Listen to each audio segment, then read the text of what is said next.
রাত্রে 9টার সময় হঠাৎ করে ইচ্ছা হলো মোমো খাবো। কি করা যায়, মাকে বললাম, আর মাও দেখি সঙ্গে সঙ্গে রাজি হয়ে গেল। ব্যাস, দুজনে বেরিয়ে পড়লাম মোমো স্টলের উদ্দেশ্যে। গিয়ে ওখানে মোমো অর্ডার দিয়ে কিছুক্ষণ অপেক্ষা করার পর মোমো এসে হাজির। 3 প্লেট মোমো অর্ডার করেছিলাম, একটা আমার আর 2টো মায়ের। মাই তো এই স্টলের মোমো খেতে এতটাই পছন্দ করেন যে বলে, আমাকে যদি অনেক দিয়ে দিস তাও খেয়ে আমার মন ভরবে না। তাই 2 প্লেট দিয়েছিলাম, জানি অনেকটা খেতে পারবে না, যদি লাগতো আরও অর্ডার দিতাম, কিন্তু আর খেতে পারিনি। বরং আমি মায়ের প্লেট থেকে আবার ভাগ বসিয়েছিলাম। মায়ের মোমো খেয়ে ভীষণ খুশি হয়েছিল, আর মায়ের এই খুশি হাসি, ব্যাস আর কিচ্ছু চাই না। তারপর ওখানে খাওয়া দাওয়া করে বাড়ির জন্য কিছুটা খাবার নিয়ে মায়ের ভীষণই প্রিয় একটা আইসক্রিম কিনে বাড়ি চলে আসি। মায়ের আইসক্রিম খেতে খুব ভালোবাসে, আর আমারও ভীষণ ভালো লাগে।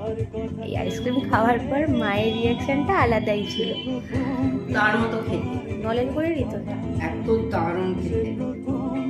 ঠান্ডা বরফ আছে বলে খাওয়া যাচ্ছে না। আজকের ভিডিওটা এই পর্যন্তই। আপনারা সকলে ভালো থাকবেন, টাটা।